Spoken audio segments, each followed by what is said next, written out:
आप सभी को सुंदर पूर्णिमा की बहुत बहुत बधाई हो। बाबा विश्वनाथ की कृपा आप पर सदा बनी रहे। आ गया पूर्णिमा की रात्रि। बड़े से बड़ी बीमारियां, बड़े से बड़े रोग, बड़े से बड़े बड़े कष्ट इस पूर्णिमा की रात्रि को छूट जाते हैं। जिन बच्चों के नेत्र कमजोर होते हैं, रोशनी कमजोर होती है, पूर्णिमा के दिन रात्रि को 12 बजे भगवान चंद्रदेव का दर्शन कराइए। 5 से 7 मिनट तक नयन मिलाए चंद्रदेव के साथ, और बाद में एक पीपल के पत्ते पर खीर जो चंद्र के नीचे रखी हुई है उसी खीर को चटा दीजिए। फिर चंद्र का दर्शन कराओ, फिर खीर को चटा दीजिए। महाराज, नयन की ज्योति बढ़ती है। नींद नहीं आती तो निंद्रा देवी प्रवेश करती है, निंद्रा अच्छी आती है, आनंदित हो। महाराज, जिस व्यक्ति के शरीर में गांठ पड़ जाती हो, शरीर काला पड़ जाता हो, चट्टे पड़ जाते हो, या दांत खाज खुजली हो जाता हो, उसके लिए भी पूर्णिमा की रात्रि को 12 बजे महाराज भगवान चंद्रदेव के लिए 21 दिए जलाए जाते हैं। उस 21 दिए की कालोच एक थाली में इकट्ठी करी जाती है। कालोच को इकट्ठी कर शरीर में गाय के घी के साथ में जहां जहां जगह पर चट्टे हैं, गांठ है, वहां लगाया जाता है। उसको 5 या 7 दिन लगाइए। उसके बाद में रोज प्रतिदिन लगाने के आधे घंटे बाद स्नान कर लीजिए, आराम लगना प्रारंभ हो जाए। बन सके अगर लक्ष्मी की कमी है, लक्ष्मी नहीं आ रही है, व्यापार नहीं चल रहा है, तकलीफ बहुत ज्यादा है, घर में कष्ट है, कर्जा ज्यादा है, तो एक तांबे के कलश के ऊपर, तांबे के कलश में पानी भरना, कटोरी रखना, उस पर लक्ष्मी जी की मूर्ति रखना। लक्ष्मी जी की मूर्ति नहीं हो तो चांदी का सिक्का रखना। उसके सम्मुख में आप 31 दीपक 31 दीपक घी के लंबी बाती के जला देना। महाराज, एक एक कमल गट्टा उस 31 दिए के अंदर डाल देना, और लक्ष्मी जी का पूजन करना, लक्ष्मी जी का स्मरण करना, खीर का भोग लगाना, पान के पत्ते पर खीर रखना, 5 पत्ते पर खीर का भोग लगाना, और माता लक्ष्मी से विनती करना। सुबेरे 4 बजे तक वो रखे रहने देना। सुबह 4 बजे वो उठाना, लक्ष्मी को वापिस तिजोरी में, या सिक्का हो तो उसको अलमारी में रख देना।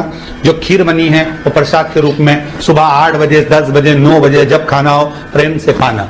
माता, जो दिए लगाए हैं वो ठंडे हो गए होंगे, उनको रखे रहने देना, बाद में काम आते रहेंगे, या दिए विसर्जन करना हो तो आपकी मर्जी। पर वो मट्टी के दिए लगेंगे, आटे के दिए नहीं लगेंगे, मट्टी के दीप लगाना है आपको। 31 घी के दिए लगाना है। लक्ष्मी जी का पूजन करो, कंकु, चावल, हल्दी, मोली से, सब तरह से। पूर्णिमा की रात्रि को सुख मिलेगा, आनंद मिलेगा, लक्ष्मी की वृद्धि होगी, कार्य सिद्धि होगी। दूसरा क्रम, अगर पूर्णिमा के दिन आप शाम को प्रदोष काल के समय 4:30 बजे से 6 बजे के बीच में 1 लोटा पानी, उसमें 5 बेलपत्र रखकर, 1 कमलगट्टा डालकर भगवान चंद्रेश्वर महादेव के नाम से भगवान शंकर को चढ़ा दीजिए। आपकी जो कामना हो वो कामना कर चढ़ा, विनती करें चंद्रेश्वर महादेव को, और निवेदन करें कि हमारा ये कार्य सफल हो। केवल पूर्णिमा के दिन चढ़ाइए। जो बच्चे का दिमाग एकाग्र चित्त नहीं हो पाता है, पढ़ाई में मन नहीं लग पाता, या बच्चा स्थिर नहीं रह पाता, डोलता रहता है, मन भटकता रहता है, तो उसको भी पूर्णिमा का चंद्र रुद्राक्ष के छिद्र में से रात्रि के समय पर उस छिद्र में से रुद्राक्ष के पूर्णिमा का चंद्र दिखाया जाता है, मात्र एकाग्र की चित्तता के लिए, उस बिंदु की चित्त वृत्ति को। शास्त्र कहता है, शिव महापुराण की कथा कहती है, जो बच्चा माइंड से विकलांग हो, जो बच्चा अपनी बुद्धि और विवेक से काम नहीं कर पा रहा, जो बच्चा एक परीक्षा में बार-बार देख रहा है, फेल हो रहा है, पास ही नहीं हो रहा, अगर 3 महीने गाय अपने बछड़े को दूध पिलाए, और वो दूध पिलाते समय जो फेन निकलता है, उस फेन को चम्मच में लेकर उस बच्चे को पिला दिया जाए, तो बच्चे की बुद्धि का विकास प्रबल हो जाता है। बुद्धि का विकास। अगर कोई एग्जाम में बच्चा बैठ रहा है और पास नहीं हो रहा, बहुत प्रयास कर रहे हैं, बहुत प्रयास नहीं हो रहा, उसको वो फेन पिलाकर एग्जाम के लिए भेज दीजिए। उसका बड़ा महत्व है। गौ माता अपने बछड़े को दूध पिलाए, और बछड़ा दूध पीते समय जो फेन निकले, उस फेन का बड़ा, उसकी बड़ी महत्वता का वर्णन किया। ये वही फेन है, अगर घर में कहीं ना कहीं किसी ना किसी रूप में अगर कोई व्यक्ति बहुत ज्यादा मात्रा में बीमार रहता है तो उस बीमार व्यक्ति के स्नान की बाल्टी में भी वो फेन डाला जाता है और उससे स्नान कराया जाता है तो रोग मुक्त हो जाता है। पूर्णिमा के दिन आप शाम को प्रदोष काल के समय 4:30 बजे से 6 बजे के बीच में 1 लोटा पानी, उसमें 5 बेलपत्र रखकर 1 कमलगट्टा डालकर भगवान चंद्रेश्वर महादेव के नाम से भगवान शंकर को चढ़ा दीजिए। आपकी जो कामना हो वो कामना कर चढ़ा विनती करें चंद्रेश्वर महादेव को और निवेदन करें कि हमारा ये कार्य सफल हो। केवल पूर्णिमा के दिन चढ़ाइए, कार्तिक पूर्णिमा तक क्या फल मिलता है हमको जरूर। जैसे शिव मंदिर में जाकर नंदी के कानों में कहकर नंदी के सींग के बीच में से शिव जी का दर्शन करते हैं, उसी तरह जो बच्चे का दिमाग एकाग्र चित्त नहीं हो पाता है, पढ़ाई में मन नहीं लग पाता या बच्चा स्थिर नहीं रह पाता, डोलता रहता है, मन भटकता रहता है, तो उसको भी पूर्णिमा का चंद्र रुद्राक्ष के क्षेत्र में से रात्रि के समय पर उस क्षेत्र में से रुद्राक्ष के पूर्णिमा का चंद्र दिखाया जाता है, मात्र एकाग्र की चित्तता के उस बिंदु की चित्तवृत्ति को स्थिर करता। पूर्णिमा की रात्रि को गर्भवती नारी अपनी नाभि पर यदि चंद्र की दृष्टि पड़वा लेती है तो बच्चा विकलांग पैदा नहीं होता है। गर्भ से जो बालक होगा श्रेष्ठ होगा, विद्वान होगा, चतुर होगा, पढ़ने में होशियार होगा, क्योंकि ये चंद्र की किरणें जब समुद्र में उछाल ला सकती है तो आपके जीवन में भी तरक्की ला सकती है, उछाल ला सकती है। क्यों करा जाता है पूर्णिमा का व्रत? पूर्णिमा का व्रत करने का कारण क्या है बताइए? आप इतने सालों से कर रही हो, कई माताएं कर रही होंगी पूर्णिमा का व्रत, एक समय फलाहार करती हैं, एक समय भोजन करती हैं। भोजन में खीर का होना जरूरी होता है पूर्णिमा के व्रत में, दूध की सामग्री होना जरूरी होती है पूर्णिमा के व्रत में। 12 महीने की पूर्णिमा करो मना नहीं है, और पूर्णिमा उठाने का भी समय होता है। चैत्र के महीने की जो पूर्णिमा होती है, चैत्री पूर्णिमा पहली पूर्णिमा मानी जाती है, इसलिए चैत्री पूर्णिमा को सिद्ध पूर्णिमा कहते, कार्य सिद्धात्री पूर्णिमा कहते, सिद्ध करने में। मनोरथी पूर्णिमा कहते, मनोरथी पूर्णिमा। इसलिए पूर्णिमा का व्रत कहां से उठाया जाता है? चैत्र के महीने की पूर्णिमा से पूर्णिमा का व्रत उठाया जाता है कि मैं महीने की पूर्णिमा करूंगी तो वो चैत्र पूर्णिमा से उसको उठा लिया जाता है। पर उसका एक नियम रहता है, आप फलाहार करें अपनी जगह पर है, पर एक समय भोजन कर रहे हैं वो अपनी जगह पर, भोजन के साथ में मीठे के साथ थोड़ा दूध की सामग्री होना जरूरी होती है। और क्यों करते हैं पूर्णिमा का व्रत, किस लिए किया जाता है, क्यों करा जाता है, उसका व्याख्यान वर्णन शिव महापुराण के अंतर्गत स्कंद पुराण में लिखा गया। स्कंद पुराण में वर्णन किया है श्री वेदव्यास जी महाराज ने, कहा ये पूर्णिमा का व्रत इसलिए किया जाता है कि व्यक्ति का जब मन गलत भ्रम में जाने लगता है, मन जब गलत जगह पर जाने लगता है, तो ये मन को गलत जगह पर ले जाने वाला कौन होता है? तो कहा ये चंद्र होता है। व्यक्ति की राशि के अंतर्गत, व्यक्ति की पत्रिका के अंतर्गत, व्यक्ति की ग्रह दशा के अंतर्गत जब चंद्र बेकार चलता है तो व्यक्ति अच्छा करते करते भी बेकार करने लग जाता है। चंद्र डोल रहा है। कई माताएं कहती हैं गुरुजी हमारे बेटे को आशीर्वाद दीजिए, बहुत गलत संगत में जा रहा है, मतलब समझ जाना कि चंद्र गड़बड़ जा रहा है। बेटी अगर गलत मार्ग पर जा रही है, बेटी अगर गलत संगत में जा रही है, किसी अन्य व्यक्ति को आकर्षित हो, चंद्र गड़बड़ हो रहा है, उसका चंद्र कहीं जा रहा है। कोई पुरुष, कोई लड़का, कोई गलत मार्ग पर जा रहा है, चंद्र गड़बड़ हो रहा है। घर में जो क्लेश उत्पन्न होता है, घर में जो विवाद उत्पन्न होता है, उस विवाद को रोकने के लिए केवल चंद्र की ही, इसलिए तो पूर्णिमा घर की नारियां हमारे यहाँ हिंदू धर्म में यहां तक स्कंद पुराण में कह दिया कि प्रत्येक पुण्य, आप लोग कभी आप लोगों ने सत्यनारायण जी की कथा करवाई है? जितने लोग आस्था चैनल पर कथा सुन रहे हैं, जितने लोग फेसबुक यूट्यूब पर कथा सुन रहे हैं, यूट्यूब पर कथा का श्रवण कर रहे हैं, उनने कभी सत्यनारायण की कथा करवाई होगी। तो उसमें लिखा है हर कार्तिक, हर पूर्णिमा को, हर संक्रांति को ब्राह्मण सत्यनारायण भगवान की कथा या राजा या वैश्य कथा को कराता था या बढ़िया कथा कराता। सुनी कि नहीं सुनी ये बात? सत्यनारायण भगवान की कथा में लिखा है, स्कंद पुराण के अंतर्गत जो सत्यनारायण भगवान की कथा का स्मरण किया उसमें लिखा है प्रत्येक संक्रांति पूर्णिमा को सत्यनारायण की कथा करवाने लगा और ये योनि को प्राप्त हुआ, इस योनि से छूटा इस योनि में गया। लिखा है, सब कुछ लिखा है। अब उत्ते से समझ जाओ कि पूर्णिमा को सत्यनारायण की कथा करने का बोला, तो पूर्णिमा को सत्यनारायण की कथा का क्यों बोला? वैसे तो रोज कराओ सत्यनारायण जी की कथा, प्रतिदिन कराओ, मना नहीं है। आप क्या कोई विशेष फंक्शन है आप सत्यनारायण जी की कथा करवा, पर पूर्णिमा संक्रांति को और संक्रांति को पूर्णिमा को सत्यनारायण की कथा का स्मरण क्यों करवाया गया? क्योंकि पूर्णिमा के दिन अगर ये भगवान का व्रत रख लेगी, पूर्णिमा के दिन अगर ये खीर का प्रसाद बना लेगी, थोड़ा सा दूध की कोई सामग्री बना लेगी और भगवान को भोग लगा देगी, भले सत्यनारायण भगवान के भाव से बनाए, भले सत्यनारायण जी के निमित्तार्थ बना, पर अगर इसने सत्यनारायण भगवान के निमित्त से बना, पर पूर्णिमा के दिन अगर ये व्रत रखेगी, उपास रखेगी या कोई सामग्री बनाकर भगवान की पूजन कर लेगी, तो इसके घर में जो अशांति है वो शांति में बदल जाएगी। इसलिए कई घरों में आज भी सत्यनारायण भगवान की पूजन हर पूर्णिमा को करती है। माता किताब लेके बैठ जाती है, तुरंत तुरंत उन्हें ऑफिस जाना, कहीं काम पे जाना,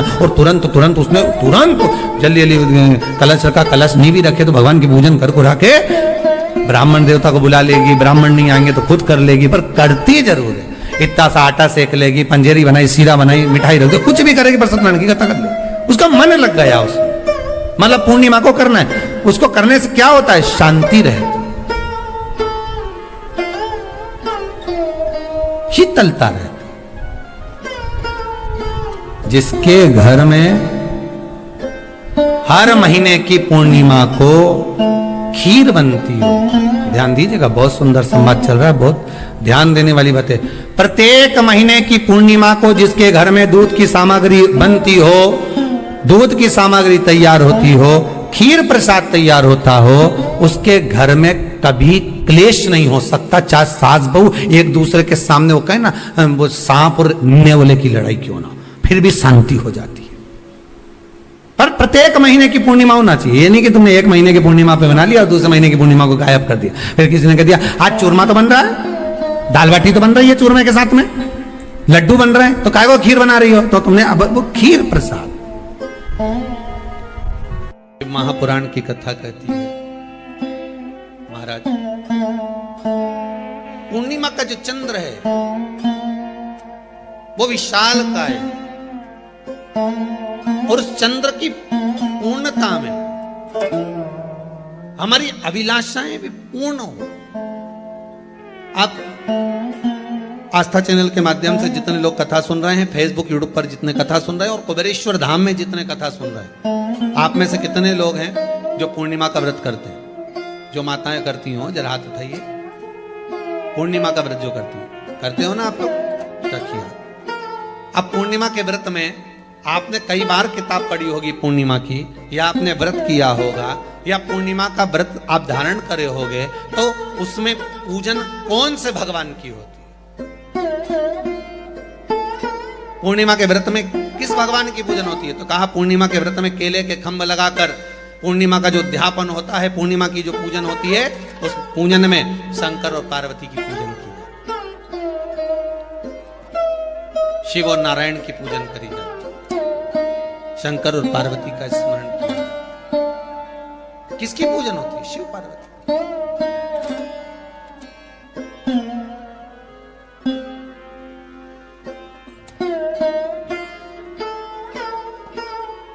क्यों शंकर और पार्वती का पूजन क्यों करा जाता है पूर्णिमा के व्रत में? क्योंकि शिव और माता पार्वती ही केवल एक ऐसे हैं जिन्होंने अपूर्ण लक्ष्मी को भी पूर्ण बना दिया था। किसको पूर्ण बनाया है? लक्ष्मी। शरद पूर्णिमा के दिन अगर आप शंकर भगवान को एक लोटा पानी अगर शिव को समर्पित कर रहे हो, श्वेत पुष्प को रखकर शंकर जी के ऊपर सफेद फूल को चढ़ाकर अगर एक लोटा जल भी एक पात्र जल भी शंकर को समर्पित कर रहे हो, तो ये लक्ष्मी के लिए ही तो कर रहे हो। और कौन सी लक्ष्मी? पूर्ण लक्ष्मी, पूर्ण लक्ष्मी। आपको पहले भी कथा में कहा, एक बार भगवान विष्णु के सामने लक्ष्मी मैया ने बहुत तेज स्वर में कह दिया था, नारायण, दुनिया के लोग आपका नाम जपते हैं, दुनिया के लोग नारायण नारायण कहते हैं, दुनिया के लोग आपका भजन करते हैं, पर सत्य मायने में कहूं ना तो मेरे बिना दुनिया के लोगों की नहीं चल सकती, मेरे बिना दुनिया नहीं चल सकती, संसार मेरे बिना नहीं चल सकता। भगवान विष्णु ने कहा, ये तो गलत है लक्ष्मी आपका कहना। एक दिन लक्ष्मी को अहंकार आ गया, अहंकार के संबोधन जब माता लक्ष्मी करने लगी तो भगवान उसी समय पर भगवान विष्णु को क्रोध आ गया और भगवान विष्णु ने कह दिया, लक्ष्मी तू इतनी बड़ी बड़ी बात कहती है कि तेरे बिना नहीं रह सकती संसार। मैं तुझे कहता हूं लक्ष्मी, तू अपूर्ण है, तू अपूर्ण है, तू पूर्ण कब हो गई?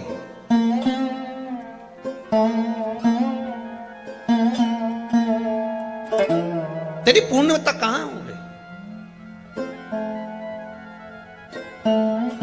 लक्ष्मी की आंख से आंसू बहने लगे। आज आपने मुझे अपूर्ण कहा, आपको मालूम है आप मुझे अपूर्ण कह रहे हो? आपको ये ज्ञात हो रहा है आप मुझे अपूर्ण कर रहे हो?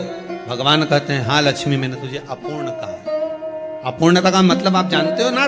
भगवान कहते हैं, लक्ष्मी मैं सब जानता हूं। लक्ष्मी रोती हुई माता सरस्वती के पास पहुंच गई। सरस्वती ने पूछा, क्या बात है लक्ष्मी, क्यों रो रही हो? लक्ष्मी जी ने कहा, क्या बताऊं सखी, मेरे पति ने आज मुझे अपूर्ण कह दिया।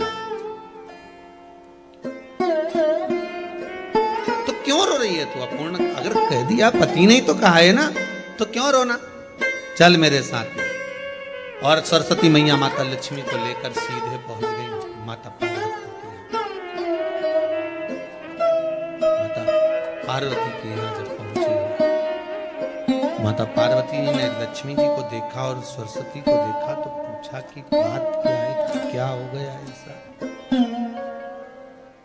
क्या हुआ, क्या है ऐसा जो तुम दोनों आज मेरे पास में आई? क्या हुआ? पार्वती जी कुछ बोलती, शिव जी का ध्यान माता सरस्वती की ओर और लक्ष्मी की ओर गया और भगवान शंकर जान गए कि आज भगवान नारायण ने लक्ष्मी जी को अपूर्ण कहा है। अब देखें माता पार्वती क्या कर सकती है, इसको पूर्ण बनाने के लिए करेगी क्या?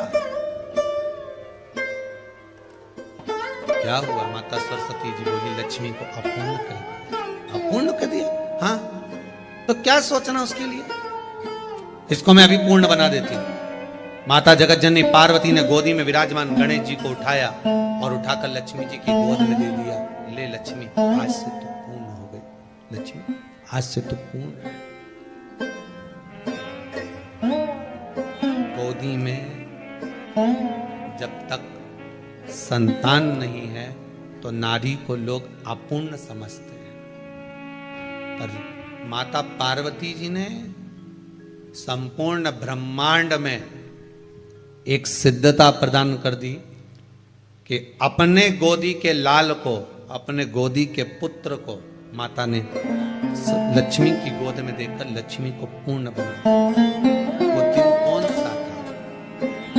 यही शरद पूर्णिमा का दिन था। कौन सा दिन? आवाज पकड़ लो। यही शरद पूर्णिमा का दिन था। शरद पूर्णिमा का दिन लक्ष्मी को पूर्ण करने का दिन।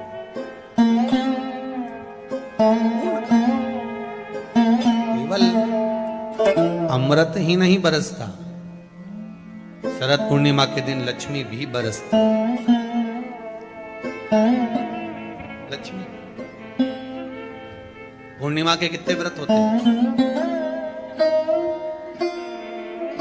बोलते जाओ, जरा जल्दी जल्दी बोलो। पूर्णिमा के नारियों को, स्त्रियों को अखंड सौभाग्य के लिए, जो नारी वैधव्य नहीं होना चाहती है, उस नारी को पूर्णिमा के कितने व्रत करना चाहिए? जिस नारी के यहाँ संतान नहीं हो भगवान कृष्ण ने माता यशोदा को द्वापर में भी बताया है कि पूर्णिमा के 32 व्रत होते हैं। कितने व्रत होते हैं? 32।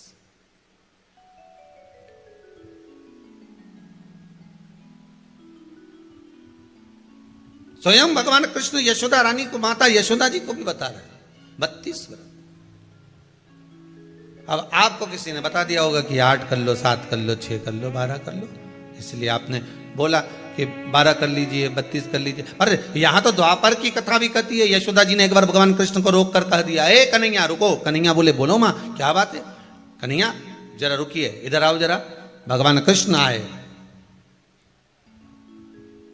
हाँ मां बोलिए।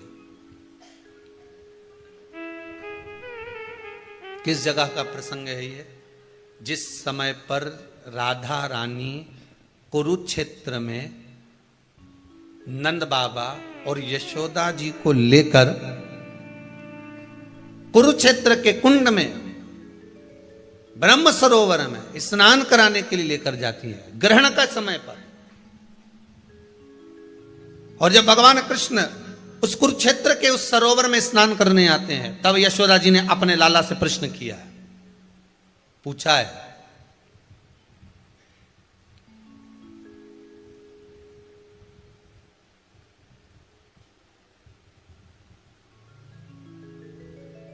कि नारी वेधव्य होकर ना मरे।